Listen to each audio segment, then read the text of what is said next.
জনস্বার্থ বিষয়ক 11 দফা দাবি সনদ তুলে ধরে সরব হয়েছে সিপিআইএম অঞ্চল কমিটি। দক্ষিণ ত্রিপুরা সাপ্রুমে আজ সিপিআইএম এর পক্ষ থেকে বিভিন্ন জনস্বার্থমূলক 11 দফা দাবিকে সামনে রেখে সাপ্রুম এসডিএম অফিসে একটি প্রতিনিধিমূলক ডেপুটেশন প্রদান করা হয়। দলীয় সূত্রে জানা যায়, পূর্ব নির্ধারিত কর্মসূচি অনুযায়ী মিছিল সহকারে এসডিএম অফিসে গিয়ে ডেপুটেশন দেওয়ার কথা ছিল। তবে এদিন বিরূপ আবহাওয়া ও প্রাকৃতিক দুর্যোগের কারণে মিছিলটি কর্মসূচি বাতিল করে প্রতিনিধিমূলক ডেপুটেশন প্রদান করা হয়। সিপিএম সাপ্রুম লোকাল কমিটির পক্ষ থেকে দলের স্থানীয় নেতা মানিক মজুমদার সাপ্রুমের ভারপ্রাপ্ত এসডিএম তথা জেলা শাসক রতন দাসের হাতে দাবি সনদ তুলে দেন। ডেপুটেশনে এলাকার বিভিন্ন জনসমস্যা, উন্নয়নমূলক দাবি এবং সাধারণ মানুষের স্বার্থে সংশ্লিষ্ট মোট 11 দফা দাবি উত্থাপন করেছে বলে জানা গেছে। কি রয়েছে বিস্তারিত শুনুন।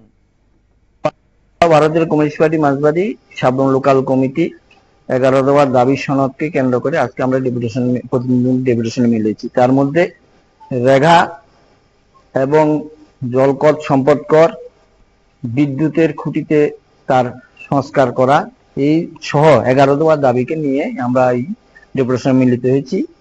মহকুমা শাসক নেই, ওনার নেতৃত্বে আরেকজন ছিলেন, উনি আমাদের এই দাবিগুলি যুক্তিযুক্ত বলে স্বীকার করে বলেছেন এই দাবিগুলি আমরা অতি দ্রুত যার যার দপ্তর আছে তাদের সঙ্গে কথা বলে করানোর জন্য চেষ্টা করব।